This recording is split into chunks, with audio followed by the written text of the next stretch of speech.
Okay, well, we will get this presentation on the go. Thank you, everyone, and welcome, and thank you for joining us this evening. I'm Cindy Erickson, Tour Coordinator with West World Tours, and I'll be facilitating the presentation this evening. And joining me this evening to tell you all about the wonderful sights and experiences you'll enjoy on this tour is Leanne House, our General Manager for West World Tours and Women Explorers. And along with her is our Senior Tour Director, Koral Romanchuk. Welcome, Leanne and Koral. Thanks for being here this evening. Hi, everyone. Nice to join you tonight. So before I turn this presentation over to these two lovely ladies, I would just like to go over a few things with you.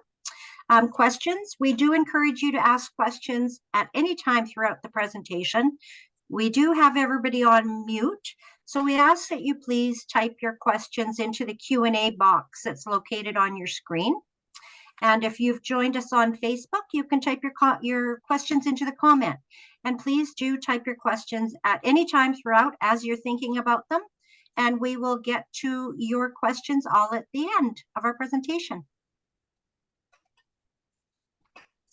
Now here's a quick look at our upcoming presentations. And if you've missed any of our previous live presentations, we have recorded versions available for viewing on our website, westworldtours.com.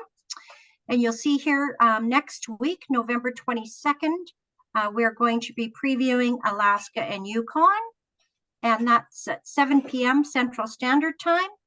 And then November 29th, we're going to preview Iceland at, again, 7 p.m. Central Standard Time. Then we're going to take a little break over the holiday season and be back with you again in the new year. Now, if you'd like to receive invites to future presentations, as well as timely information on any of our new tours, we recommend that you follow us on Facebook and sign up to receive our email newsletter. You won't be inundated with emails, and you can certainly unsubscribe at any time. So I'm going to launch a poll onto your screen right away here, and you can let us know if you would like to receive our email newsletter. Or if you are already receiving the newsletter, you can let us know that as well. Let's see. Leanne, you'll have to pop that poll up for me, please. There we go. Thank you.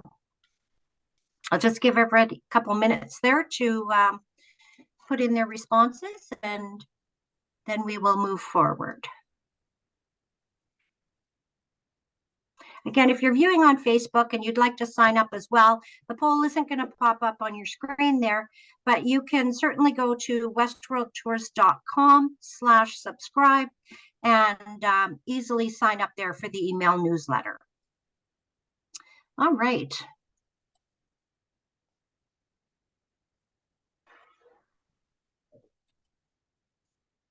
So again, here's a preview of our next week's presentation. We're going to be talking about Alaska and the Yukon. Koral will be joining us again next week to talk about one of her favorite West World tours to the Yukon and Alaska.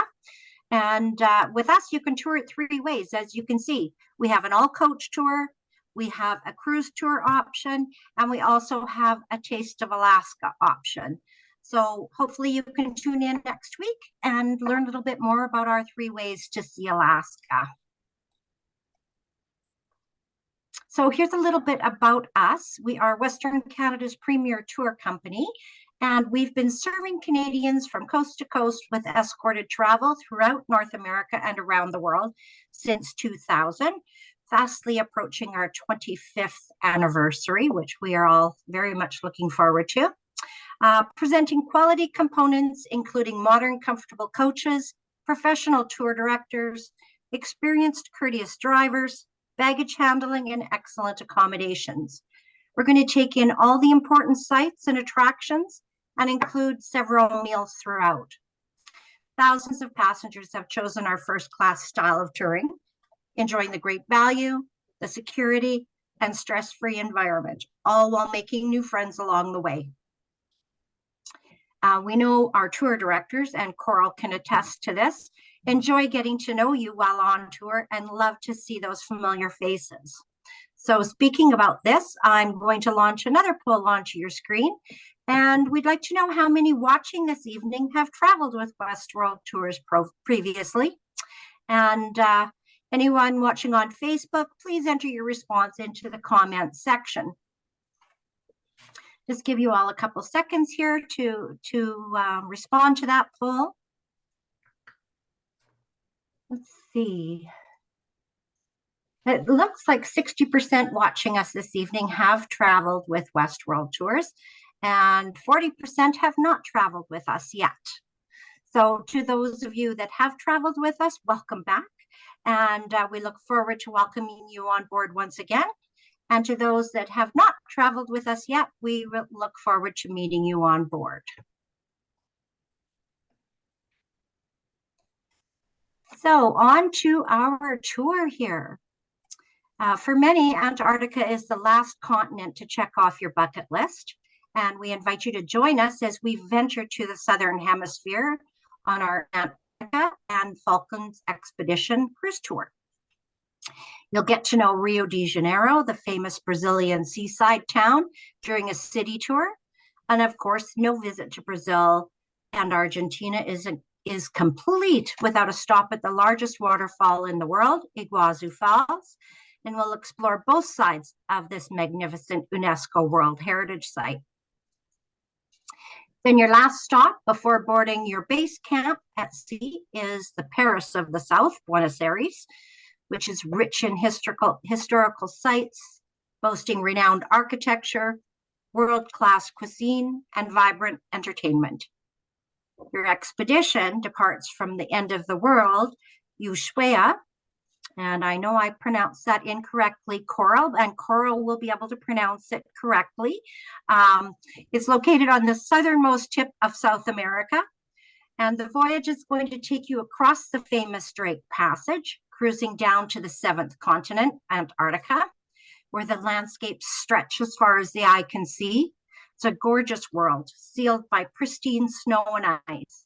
Your days will be filled with landings, hiking, ice cruising, educational seminars, wildlife viewing, and optional excursions.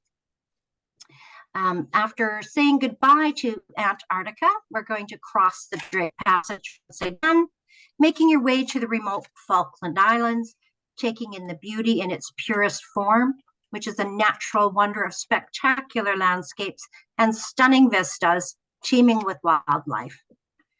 Returning home, bringing with you extraordinary memories of your adventures in Antarctica and South America.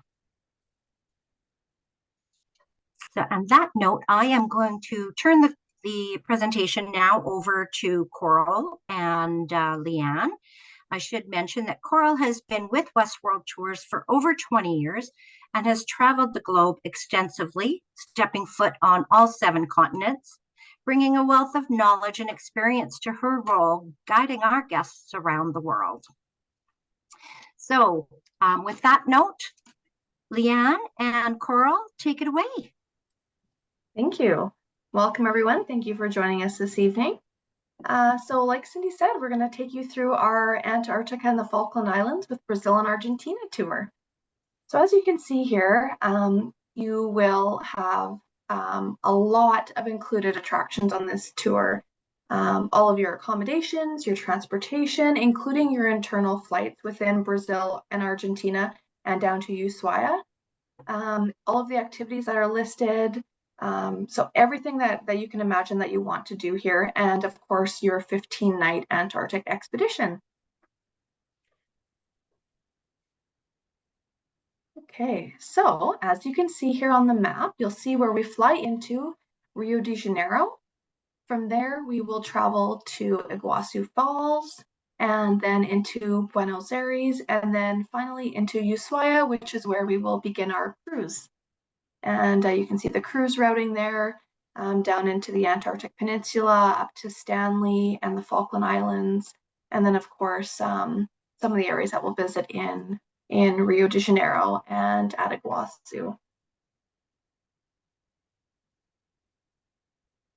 So on day 1, we arrive in Rio de Janeiro. So welcome to Rio. We will transfer to your hotel, which is just steps from famous Copacabana Beach, which is what you're seeing on your screen right now, and freshen up before joining your tour director and fellow travelers for a welcome dinner at a local restaurant. And as you can see, your hotel will be right across the street from the beach. So it's a great spot to wander down the sidewalk in the Malecon at night and just step foot on one of the world's most famous beaches. The next day, you will do a city tour and visiting Rio's most famous landmarks, Corcovado Mountain, or better known yet, is where Christ the Redeemer sits. So what you'll do is you'll travel by this train that goes up the mountain and travel up until you see Christ the Redeemer. So you'll travel through the rainforest, which is the largest urban park in the world, and it's in the heart of Rio. So the cogwheel train will take you up, passing through lovely parts of the forest, allowing for panoramic views of the city.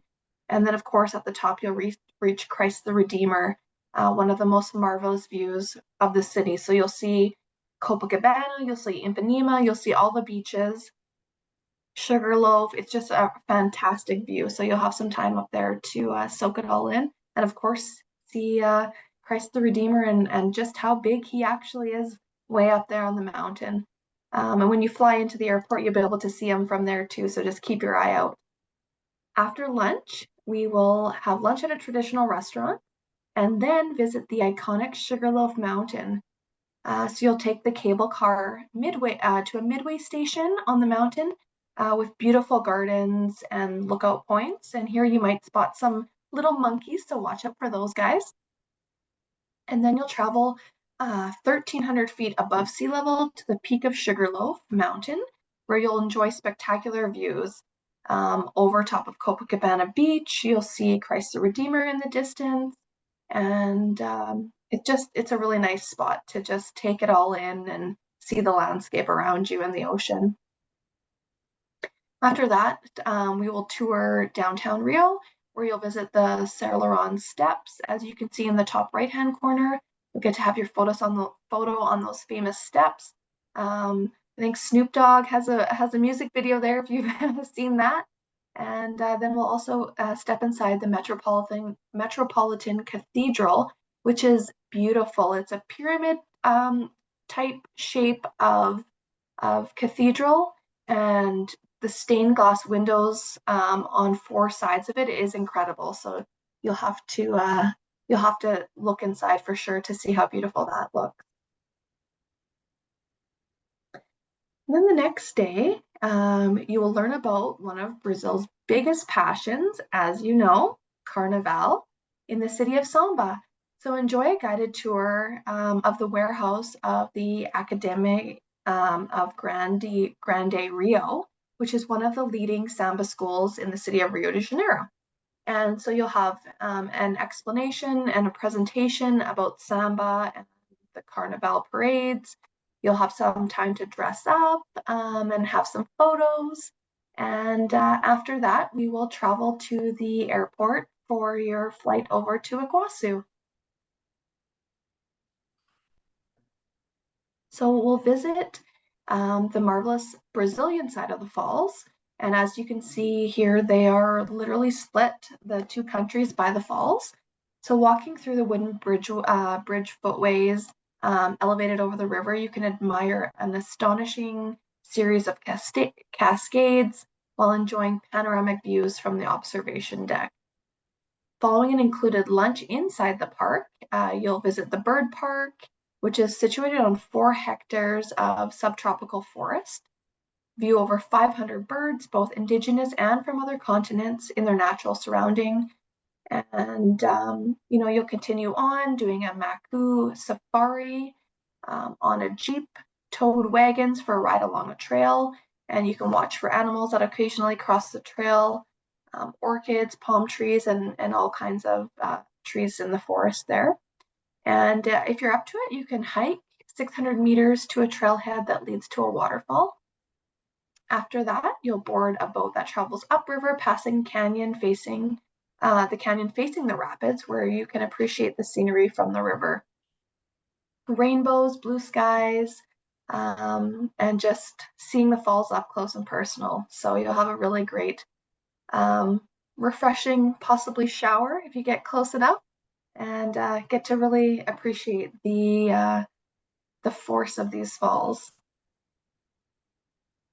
The next day, you'll travel to the Argentinian side of the falls into Iguazu National Park and board a train where you'll see the Upper Falls Circuit, Devil's Throat, and then there's some catwalks. So you'll see the falls from above, whereas in the Brazilian side, you're seeing them down below.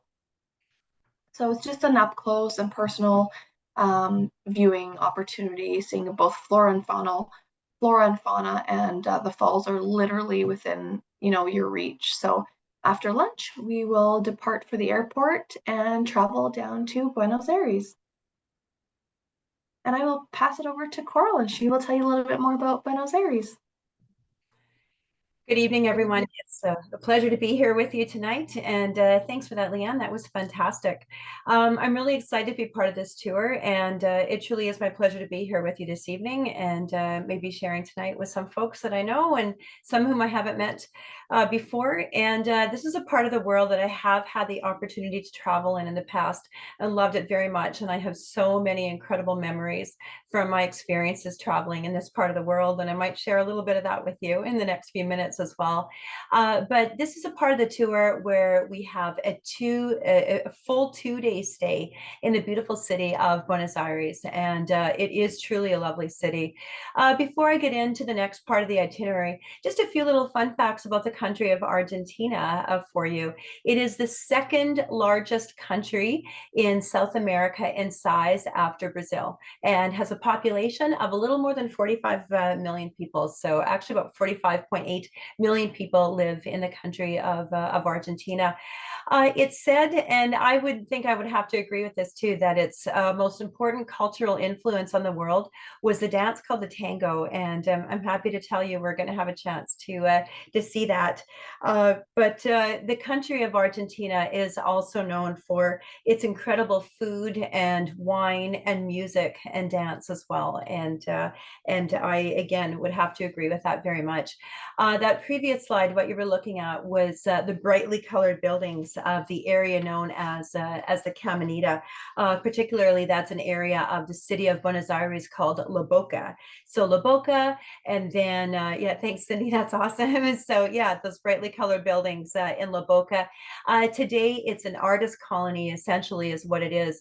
What it was originally, though, it's where the meat salting plants were. And that actually made Buenos Aires a very wealthy city in the 19th century. And the meat salting days are behind now, but it is an artist colony in Caminita. You can go ahead and change the slide, Cindy. Perfect. There we go. Yeah. So as I say, everyone, we're going to have 2 full days to enjoy the beautiful city of Buenos Aires. We will have a city tour there. Cindy said it earlier, but the city is known as the Paris of the South. And as I already mentioned, there's very much a European influence, not just to Argentina as a whole, but certainly to Buenos Aires too. Some of the sites we're going to see besides the La Boca district and Caminita on the left-hand side of the screen. If we go down into the lower right-hand corner of the screen, you can see the obelisk, which was inaugurated back in the year 1936. You're going to see that up close and personal. And the street they call the widest avenue in the world. It's Avenida 9 de Julio, which is the 9th of July, of course. And that was the day of independence for the country of Argentina. Some of the famous sites in the city that you'll see on our city tour are really just the beautiful architecture, the stately 19th century buildings, including Casa Rosada, also known as the Pink Palace. It's the iconic balconied presidential palace. So we'll have a chance to see that. That's the area along Avenida 9 de Julio, where Argentinians at various times in their history protested important events and celebrated important events as well. And and where the country's leaders addressed the city. One of those interesting leaders, and someone that I'm sure you'll hear more about during our stay in Buenos Aires, was a famous lady of the country. In fact, she was the first woman to ever be featured on Argentina's currency, and her name was Eva Perón. Maybe some of you listening tonight have seen the musical or watched the movie Evita. And on my first visit to Buenos Aires, I was really taken up with her story, how she actually married Juan Perón, the president of Argentina, and became very loved for the role that she played in the country. She passed away very, very young in 1952. She was 33 years old, but she fought for legislation for the rights of the lower working middle class, and they loved her very much for that. So she's a big part of the story of Argentina, and specifically of Buenos Aires as well. So that's just one of the interesting stories associated with the city. Another thing that we're going to have a chance to do, besides the city tour that we're going to take in, we're going to have a chance to enjoy some of the food and wine and the culture and music, and most importantly, the dance as well. In the upper right-hand corner of the screen, you can see the tango, and I'm happy to share with you that we are going to be going to a tango show during our stay in the city. My personal feelings of experiencing that when I was there, I found it completely mesmerizing. It's just something that you can't really look away from. But the truth is, it did start in the bars and brothels of the port cities of Argentina. That's where the tango first originated from. And the true story is that they would have bands and music and this very sensual dance to draw people in. And then eventually the tango became known to the rest of the world, but it is considered to be one of the cultural influences that Argentina did give to the world. So much so that in 2009, it joined the UNESCO World Heritage List of UNESCO Intangible Cultural Heritage List. So I thought that was interesting. I was just doing a little bit of research on the tango, and I didn't realize that was the case. So, so many things to see and take in Buenos Aires. And just before we turn to our next slide, just a couple more things about the city as well too. Population, just of interest sake perhaps, about 15.4 million people live in the city. And another thing that Argentina gave to the world was it's very famous for its steak. My experience traveling in Buenos Aires is I had to go and experience this famous Argentinian steak. My Spanish is marginally better now than it was the first time I went there, but I didn't know how to order exactly in Spanish at that time, and ended up ordering a steak the size of a dinner plate with no side dishes at all. But it was so good, I think I ate my entire steak. And I'm also sorry to say I didn't know the difference between vaso and botella at that time. I didn't know how to order a glass of wine versus a bottle of wine. So that's a story for another day. But the Argentinian wine is also very famous, and the steak was pretty spectacular. It was. So just some of the things you have to look forward to in Buenos Aires. That's good, Cindy. Thank you. And then moving on, as I was saying, we do have 2 full days to enjoy Buenos Aires. And the slides we're looking at here, the Tiger River. So we'll have an opportunity to do a cruise on the Tiger River. We'll be visiting various neighborhoods of the city like San Telmo, Puerto Madero, having our dinner and tango show. But we'll also, as you can see on the bottom right-hand corner of your screen, we'll have a chance to tour the Museum of Fine Arts. So our second day will include the Tiger River cruise and the museum and lunch as well. So much to look forward to in Buenos Aires. Thanks, Cindy. All right, and this brings us, everybody, to the itinerary of basically what our expedition cruise looks like. And we'll be flying down from Buenos Aires, making our way down to the city of Ushuaia. So this will be the next part of our trip, visiting Ushuaia, which is a really beautiful city. My personal impression of Ushuaia was it reminded me, those of you listening tonight who have been to Port parts in Alaska. It looks a lot like those beautiful towns.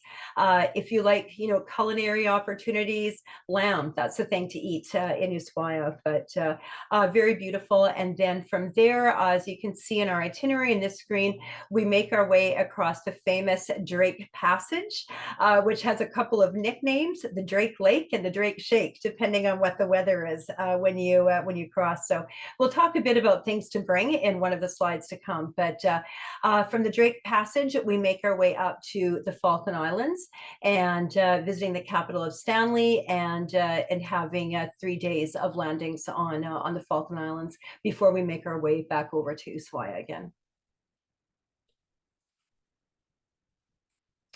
Thanks, Cindy. Okay. Koral. Sorry. Go ahead, Cindy.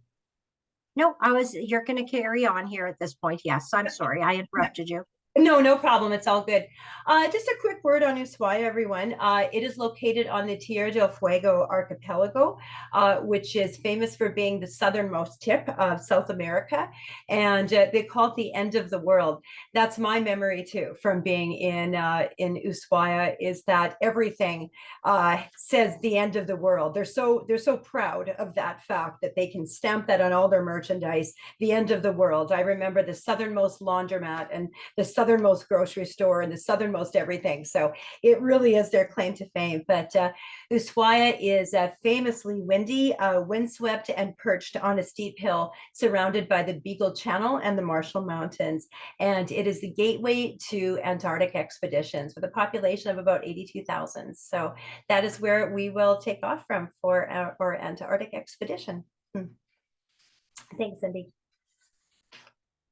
Very good. And then at sea, this is probably as good a time as any, everyone, to talk a little bit about some of the things that, in my opinion, you should bring on this trip. So yeah, we have our 3 days in the Falkland Islands, and then it's actually 2 days of sailing across the Drake Passage. I felt very privileged and very blessed to have had the opportunity to visit Antarctica and the Falkland Islands when I did in the past, and very, very excited about Westworld's tour to Antarctica and the Falkland Islands now. Strangely for me, it wasn't my 7th and final continent to set foot on. It was my 5th out of 7, but I have so many incredible memories. I suppose the word that everyone on the ship used when I was on that trip was surreal. We just use the word surreal for everything. But there are some important things that you should keep in mind as well, too. Just this afternoon, I was sitting and thinking about, various things. I thought it was important to share, things that you should bring along on the trip.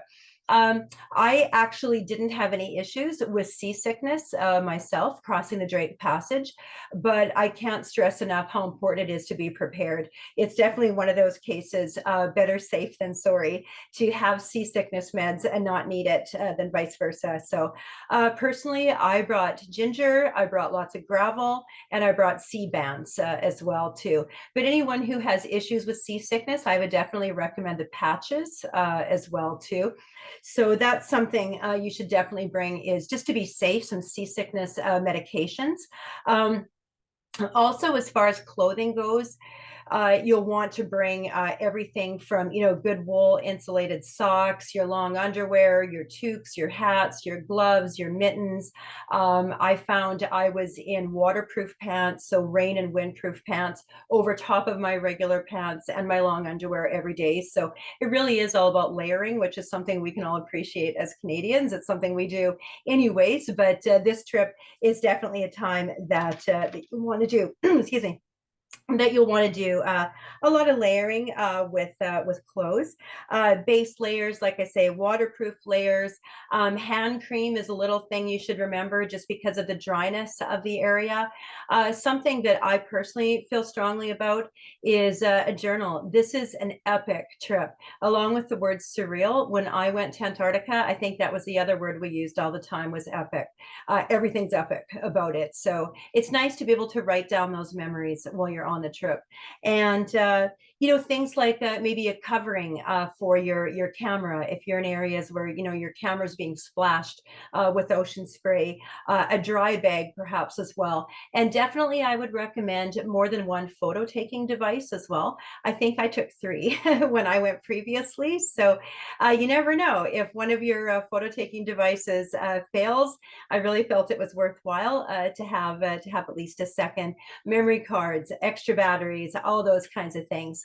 It shouldn't be that cold when we go, but it's still important to remember that cold kills camera batteries, and that's also something to keep in mind as well. So thanks, Cindy.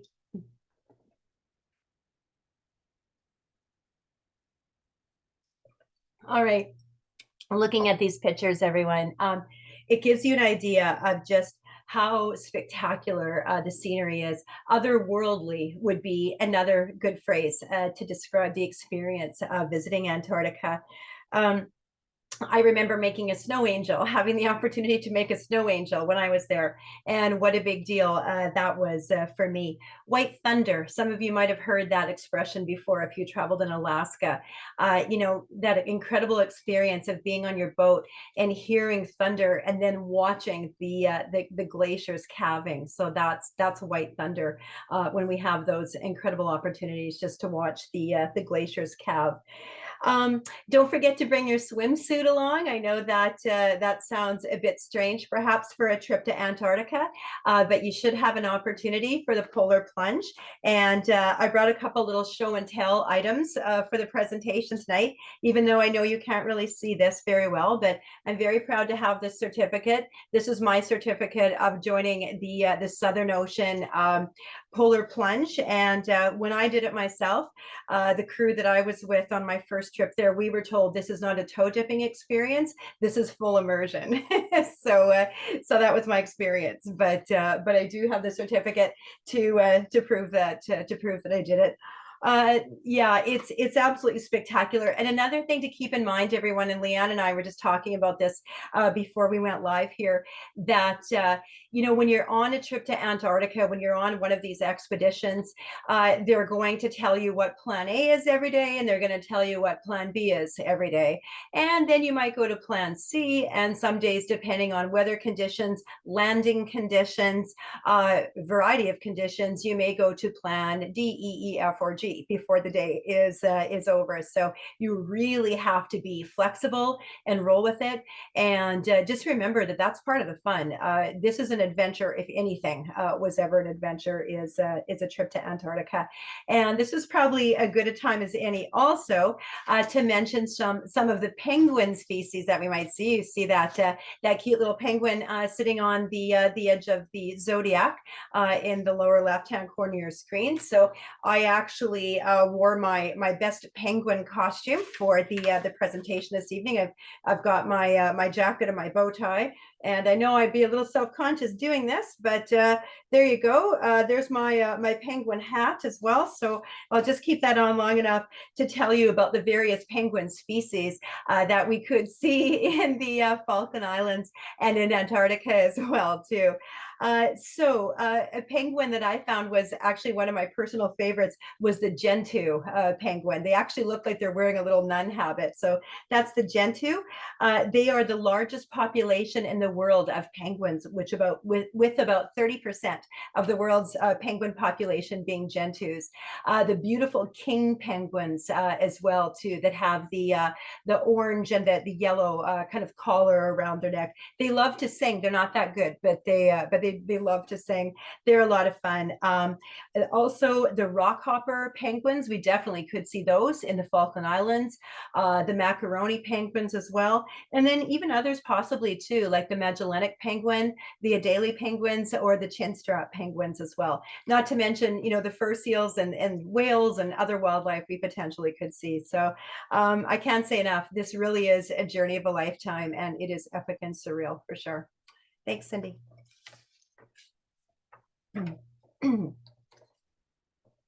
Perfect. Yeah, so another really special thing excuse me, about being on a trip like this. It isn't really just a cruise. It really is an expedition, and you're going to have so many opportunities to learn from the experts on board. You know, everything from ornithologists to historians to marine biologists to everything in between, and they're going to enhance your journey so much. So we're actually going to have 5 days of landings during our voyage in Antarctica on the Roald Amundsen, the Roald Amundsen, pardon me, our ship that we'll be traveling on. Great, thank you.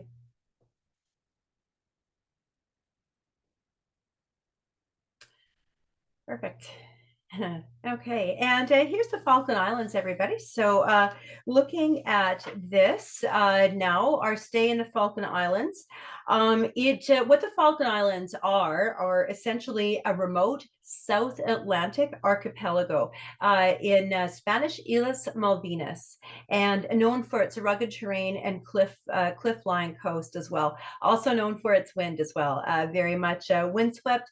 Stanley is the capital of the Falkland Islands, and outside of Stanley, the locals refer to everything else as camp. So if you're not in Stanley, you're in camp. But wind really is a fact of life, and the Falklands are made up of literally hundreds of islands, little islets. I believe, I forget the number, I think it's 730, but regardless, it's over 700 islands and islets make up the Falklands. Stanley is on the island known as East Falkland, excuse me. And the islands are also home to more than 220 different species of birds, including the black-browed albatross and various penguin species as well too, and then also home to many sheep farms as well.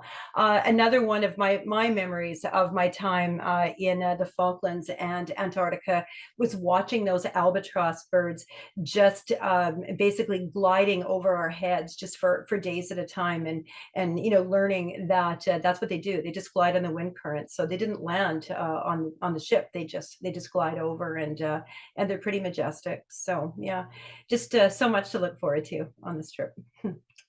Thanks, Cindy.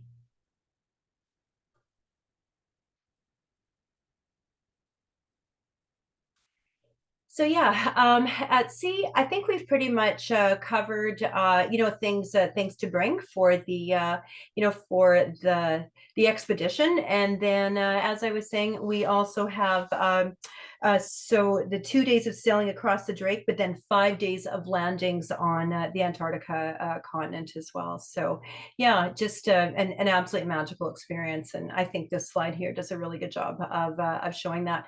As for the Drake Passage, those 2 nicknames, the Drake Shake, of course, those are the days that you know, the water can be rough, and it's noteworthy because, you know, the Drake is famous for that.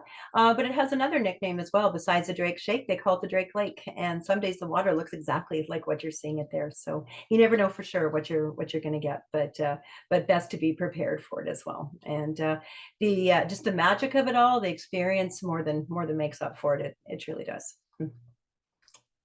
Thanks, Cindy. Yeah, and so again, that takes us back to Ushuaia, and that rounds out our time on the Roald Amundsen, our ship that we'll be traveling on. Yeah, yeah, you can change the slide, Cindy. That's great. I can't say enough about the majestic beauty, though, too, and I think that's pretty evident just from the slides that we're looking at. Just before I turn things back over to Leanne, I'll try and be brief, but a little word on the history as well too. It is lovely that the ship that we're going to be traveling on is named for the great Roald Amundsen, because that Norwegian explorer truly was one of the great explorers of polar regions, both of the South and the North Poles.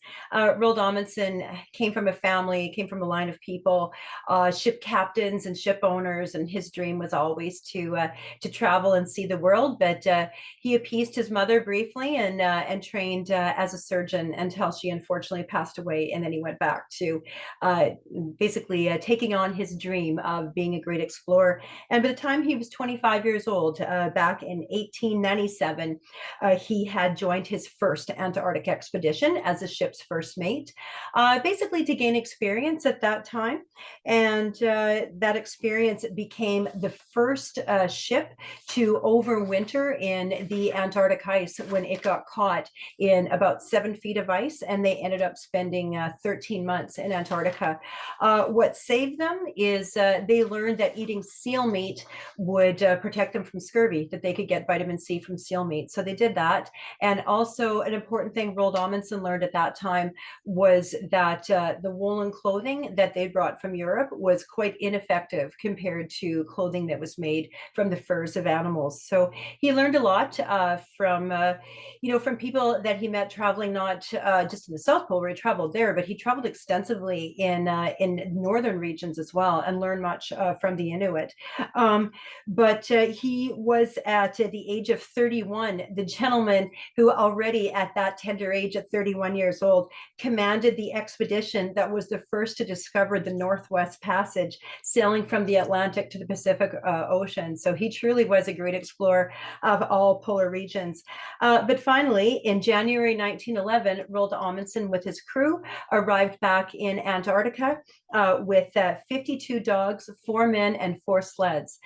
They spent the next several months preparing for their expedition before they headed for the South Pole. 2 months later, they made it to the South Pole and planted the Norwegian flag. They were the first ones to get there. Unfortunately for Sir Robert Scott, another of the figures of history of Southern exploration, they made it there 35 days ahead of him. And if you know a bit about Sir Robert Scott, unfortunately, his expedition met a tragic demise when they did not have a safe return, and their bodies were found months later, frozen along with their journals. As for another of the great explorers, I'll try and be brief. I'm a history lover. It's hard to be brief about this, but another one of the explorers that you're going to learn so much about on our trip is the great Sir Ernest Shackleton. And his name may be associated almost more than any others with the history of Antarctic exploration. There's a wonderful book. If you haven't read it, I highly recommend that you read it before a trip to Antarctica, if you're thinking of coming along, called Endurance. And it's the story of Sir Ernest Shackleton's expedition from 1914 to 1917, when he attempted to cross Antarctica overland on foot, ended up trapped in the ice with the Endurance, but it took 3 years and he successfully got every man out alive. And maybe slightly foreboding, but also quite fascinating, just as I close my segment of our time together tonight with the famous quote that Ernest Shackleton said. This was the quote that went into the paper to try and draw men to the expedition. And it speaks a little bit to the charisma of Ernest Shackleton. He truly was a great leader and one of the great explorers. And the words that he said were: "Men wanted for hazardous journey, small wages, bitter cold, long months of complete darkness, constant danger, safe return doubtful, honor and recognition in case of success." All right, thanks everyone. And with that, I'll turn it back over to Leanne. Perfect, thanks, Koral. And this is making me really excited for my journey to Antarctica in only a short few weeks. So Antarctica, the great white continent. So coldest, windiest, highest, driest continent on Earth. With that being said, you can expect to see incredible ice scapes, rich wildlife, active exploration, and sustainable travel. So there's no other destination like it. And once you go, you'll come back with a renewed outlook. Why travel to Antarctica? Well, those incredible ice scapes, the wildlife, very few other people have gone. Just connecting with the spirit of exploration and just be fully immersed in the journey.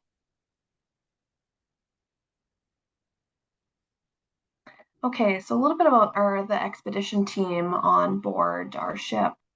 So the expedition teams are composed of experienced and knowledgeable individuals who help ensure the safety, education, and enjoyment of our passengers during our journey. And as Koral said, there's everybody on board from doctors to scientists and everything in between that will help make your expedition and your journey what it is.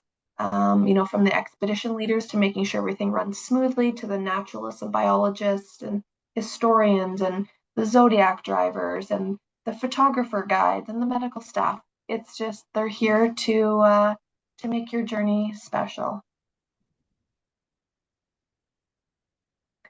And lots of onboard activities. So on board the Roald Amundsen, there is a state-of-the-art science center, a multi-purpose area for gathering and interactions.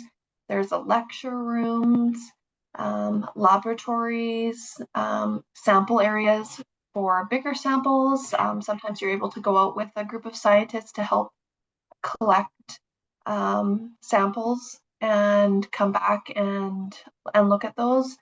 So there's a wet area for presenting and preparing the samples, your photo center, an observation deck, and then they're just there to help you. So there's lots of onboard activities. You're thinking, out of a 15-day cruise, you're only landing for maybe 9 of those days, but your days will be filled with lectures preparing you for the days ahead and, helping you get your camera settings ready to go and learning about the whales and the different animals that we'll be seeing, the different varieties of penguins and birds that we'll be seeing. So there is so much to do and see. I don't think that you will have any trouble filling your time.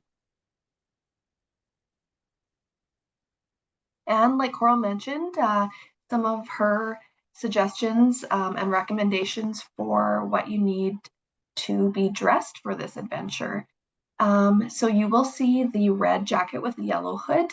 That will be provided for you. That is yours to keep, and you will take that home with you, or it can be donated at the end of your voyage.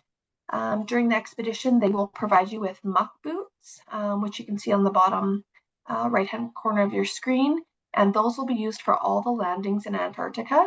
And you'll see a little bit later on the procedure for cleaning them when you come on and off the ship. You'll also be provided with a water bottle, and they have water refill stations all over the ship. And then, of course, if you need walking sticks while out on excursions and landings, those are available to borrow as well. In addition, Koral mentioned the waterproof pants, and there's several other mandatory items that you will need to bring with you. And that will all be included in your documents. But waterproof pants, your mitts, your toque, and of course layers. And like Koral said, wool layers are what's going to keep you warm. And if you get wet, will not make you cold like cotton does. So next up, our expedition launch. So the great thing about our ships is that the side hulls of the ship fold down. So you are going to be at water level for getting into the Zodiac boats. So they just pull up, and as you can see here, there are staff available to help you get in and out of the boats. And it just makes it a lot easier. So easy in and out, and your safety is the #1 priority. And so after you get into the Zodiac is land and ice cruising. So Antarctica and the landings and ice cruising are an essential component of the expedition cruises. So this allows passengers to explore a unique and pristine environment of this continent. And so landings, like Koral said, there could be, plan A, B, C, D, up to, G. So you just have to be flexible. It all depends on weather conditions, safety, animals, things like that. So just coming with a positive attitude and just being flexible about, they always try their best to make sure that we have the best experience and the safest experience. So landings are always, carefully planned ahead of time. and conducted by the small Zodiac boats, which you'll get in and out of.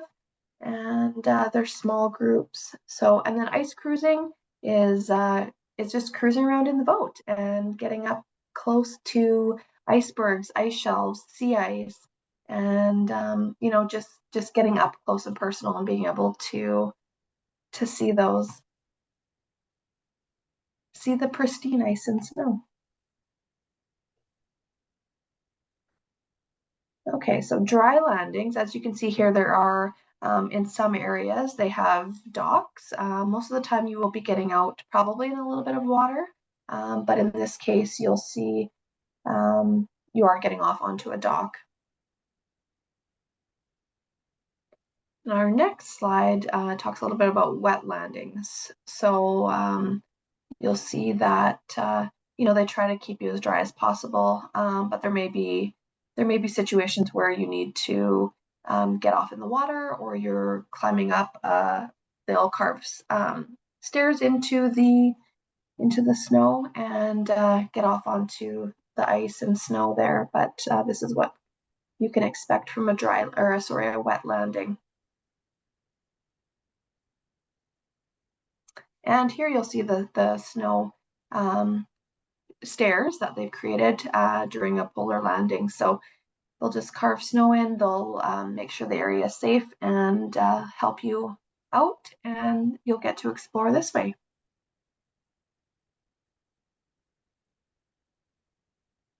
And like I said, ice cruising, you'll just get out on the Zodiacs and cruise around, get up close to icebergs, and just see be lower on the water and have a different experience than what you would from the ship.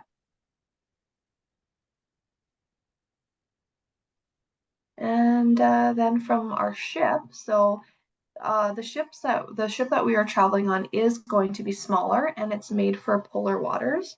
And so because of it, we're able to offer the best in ice cruising. So you'll witness some of the beautiful and massive ice masses in the world down here in Antarctica.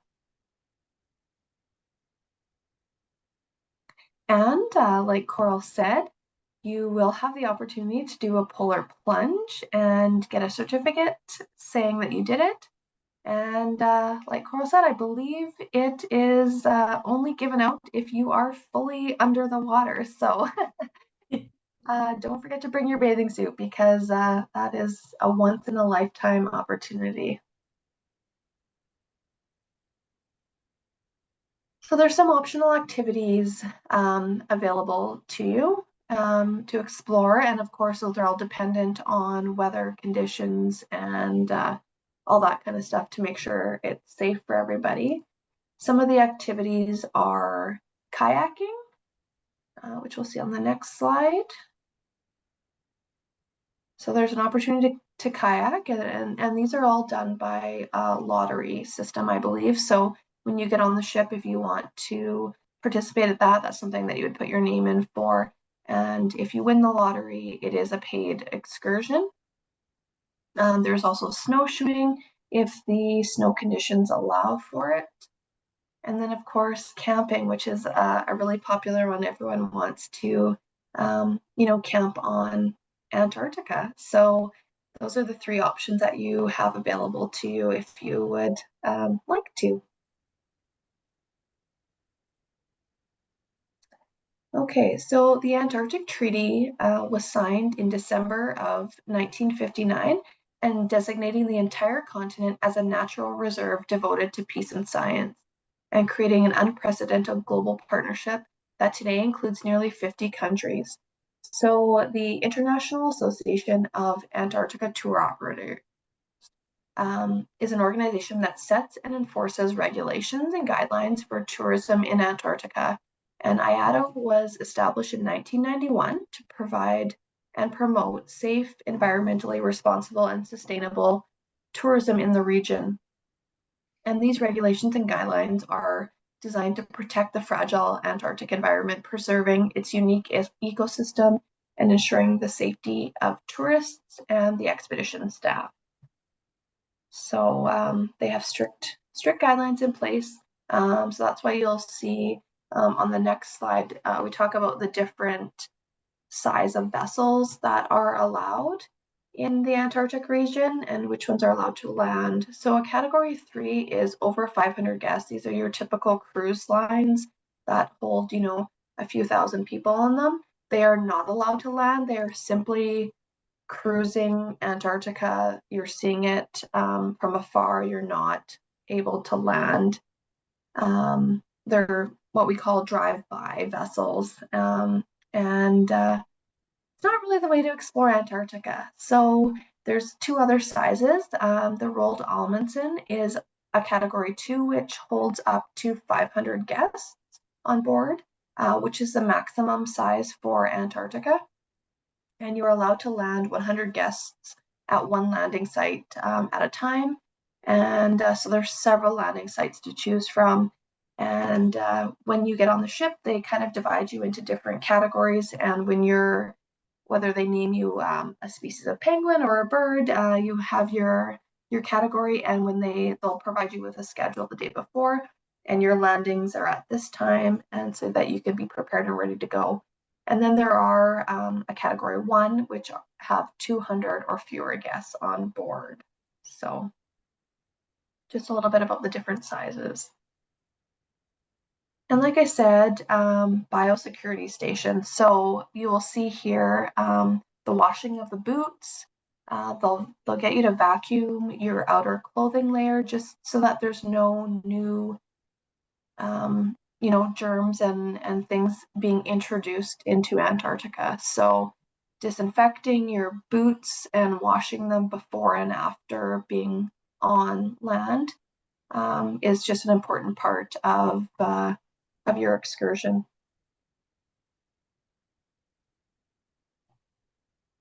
And then they'll tell you that's all on board, but maintaining a safe distance from wildlife. So the IATO regulations state you need to maintain a 5 meters or 15 feet from wildlife at all times.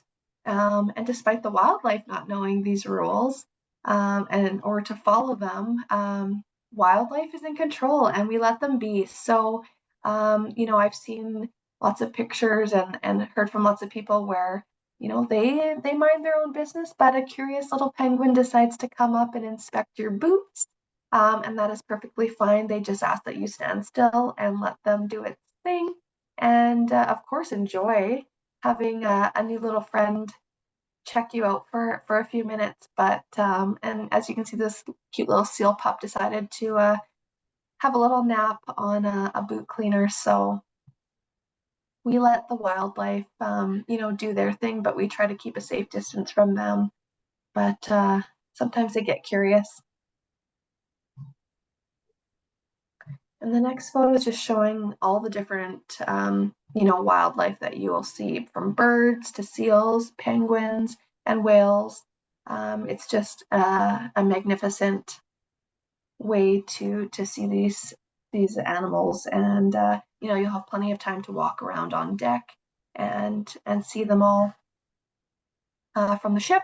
And of course, the captain will call them out as they see them along the way as well. So early in the season, which is when we'll be going, is when it's turning from spring into summer. The daily temperatures can range anywhere from -9 to -6, but as warm as, +5. So you'll see floating sea ice and fresh snow. The penguins are coming on shore to start their nest building. Whales are beginning to return to Antarctica, and you'll see possibly some of the spring wildflowers in the Falkland Islands. And so this is the ship that you'll be traveling on, the Roald Amundsen, and it's the world's first hybrid electric powered ship. So it is a modern and innovative expedition cruise ship operated by Hurtigruten, which is a Norwegian company known for its exploration-focused voyages to polar regions and other remote destinations. And as Koral said, the ship is named after the famous explorer, Roald Amundsen, who was the first to reach the South Pole and first to navigate the Northwest Passage. And so this ship is part of a new generation of expedition ships designed to provide passengers with a comfortable and sustainable way to explore remote and pristine areas. And so some of the key features about the Roald Amundsen are it's environmentally friendly. Like I said, it's the world's first hybrid powered cruise ship. So it can operate on battery power, reducing its carbon footprint and emissions. Has a wide range of accommodations, available from outside suites with a big window to balconies to expedition suites. And of course, the amazing expedition team that are there to share insights about the destination. Several amenities such as amazing dining opportunities, wellness center, gym, hot tub, panoramic lounges that you can sit inside and enjoy the views from outside. And then, of course, the educational opportunities, and then, of course, just the destination that you're visiting. So it's a really great ship to be on. And so for your safety, they've implemented strict measures on all Hurtigruten expeditions. And so they go through, or you will go through a comprehensive embarkation screening process. You'll need to speak with your doctor and fill out medical forms, just ensuring that you are in good health to travel. Due to the remoteness of the area that we're traveling in, help is not, necessarily close by. You're days away. So they do have a doctor on board and a medical center. So that is on board for your safety as well. But they just do everything they can to make sure everyone stays safe and healthy while on board.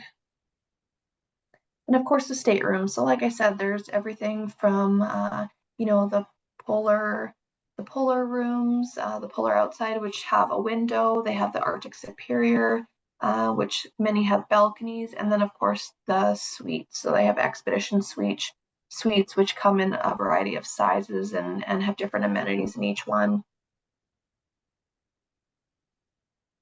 And on board the ship, as I said earlier, there's an interactive science center, and that's the core of the onboard experiences. So there's the science center is packed with state-of-the-art technology, high-tech gadgets such as touch screens and science equipment. And this is where guests and staff meet, mingle, and create a deeper understanding of the area that you're visiting. And there's lecture space, there's libraries, there's specialty areas for workshops such as photography or biology, and just lots of things to do. So after a day of exploring, guests can relax and rejuvenate in the Explorer Lounge, go to the gym, take a dip in the infinity pool or the hot tub, explore or sit in the sauna and just watch the beautiful landscape float by you. And then, of course, the dining on board. I'm fairly certain you will not go hungry during this expedition. There are several restaurants to choose from with a variety of meal options for you. All your meals are included on the expedition. Coffee, tea, water is always available for you. House wine, beer, pop, and water are included in the restaurants during your lunch and dinner, and of course available at the bars outside of those hours as well.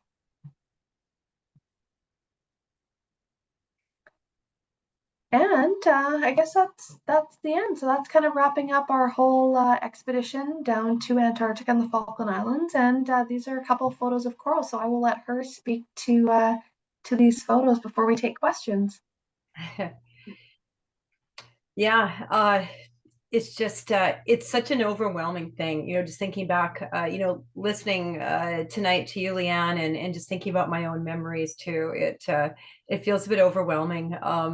It's such a special trip. I can't say enough about it. It was magical. It's almost otherworldly. It really is. So yeah, this is a couple of pictures of me with the penguins on my trip to Antarctica previously, and like Leanne was saying, I mean, you keep a safe distance from the wildlife, but the wildlife does tend to come to you. So I definitely had some very up close and personal experiences with the penguins and with fur seals as well too. So I hope you're thinking about the trip, everybody that's listening tonight. And I can't encourage you enough, to join us and just tell you what a very special trip this is. It really is a once in a lifetime experience, and it truly is surreal and epic. So it's a pleasure to be a part of the presentation tonight. Thank you very much. Well, thank you, Koral and Leanne. That was awesome. And the pictures are amazing, and it's going to be an amazing trip. And I know that's on my bucket list for sure. And hopefully we can get some questions here. One question I have is for the polar plunge, could I pack a wetsuit? When I did it, no one said you couldn't pack a wetsuit. Yeah. They just said your hair better be wet when you come out of the water.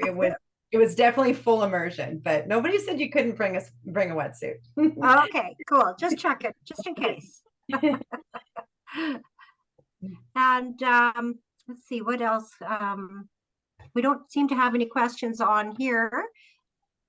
Any comments on Facebook, Leanne, that you can see at this point in time? No, there isn't any. Right well, I now. guess you ladies have done a great job answering all the questions. Very informative as usual. And thank you, Koral, for sharing your experience and knowledge of Antarctica. And Leanne, we will hope to hear more from you when you return from your vacation. Yes. And we'll just let everybody know that everyone that's signed up to watch the presentation this evening, we will follow up with an email within the next day or two. It will provide a link to the online version of the presentation, the recorded version, so you can share that with anybody you think we'd like to take along with you to Antarctica. And you can always reach out to us at inquiries@westworldtours.com. You can send us messages on Facebook or reach out to your local travel agent if you have any further questions as well. So again, we really thank you for joining us this evening and spending your time with us. And Koral and Leanne, thank you again.